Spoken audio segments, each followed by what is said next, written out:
Vous résumez 40 ans d'histoire des PADU en 40 secondes, même si j'adorerais pouvoir le faire. Je vais juste rappeler que l'État a commencé à faire venir des médecins étrangers hors Union européenne dès le début des années 80. Et puis ça s'est poursuivi les décennies suivantes. En fait, l'idée, depuis le départ, c'était de lutter contre la pénurie de médecins en France. Cette pénurie, elle tombe pas du ciel. En fait, elle est en quelque sorte organisée, puisqu'elle est liée, entre autres, à une décision politique majeure dont on fait toujours les frais aujourd'hui, donc qui date de 1971.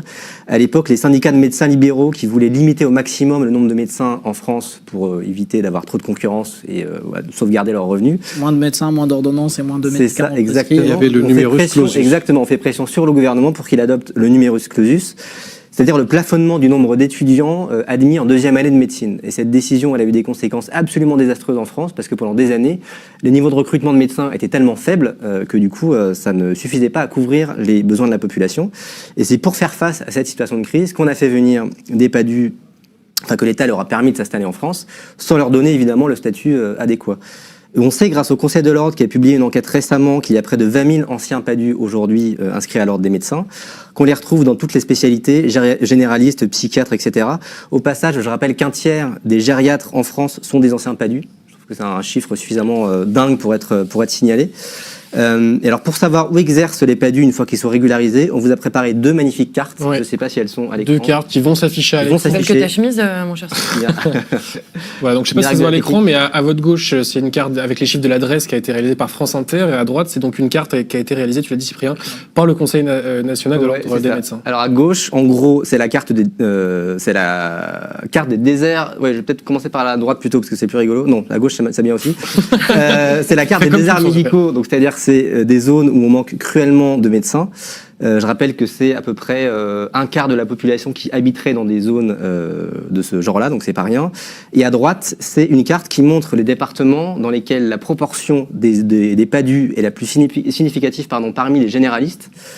En gros, plus il y a de bleus, plus il y a de PADU, pour résumer. Et donc, c'est magique, on peut presque superposer les 2 cartes. En tout cas, il y a beaucoup de départements qui se recoupent, notamment l'Aisne, l'Oise, l'Eure-et-Loir, le Loiret, etc. Donc ce que ça veut dire en gros, c'est que quand vous régularisez les anciens PADU, vous faites reculer les déserts médicaux parce qu'ils vont s'installer en priorité dans des déserts médicaux. Alim, vous m'expliquiez il y a quelques mois que vous receviez régulièrement des appels au secours de maires de petites villes sur LinkedIn qui vous demandaient d'aller vous installer chez eux parce qu'il y avait des déserts médicaux. Comment est-ce que vous expliquez ce paradoxe? C'est-à-dire qu'il y a des besoins partout, et pourtant, on ne vous accorde pas le statut que vous réclamez. Exactement, c'était une annonce dans le sud de la France, dans un petit village où le maire avait fait une proposition. Le médecin qui accepterait de s'installer là-bas, il aura un logement avec une piscine que la mairie a mis à disposition parce qu'il ne trouvait pas de médecin depuis des années. Et les 2 qui le restent vont partir à la retraite prochainement.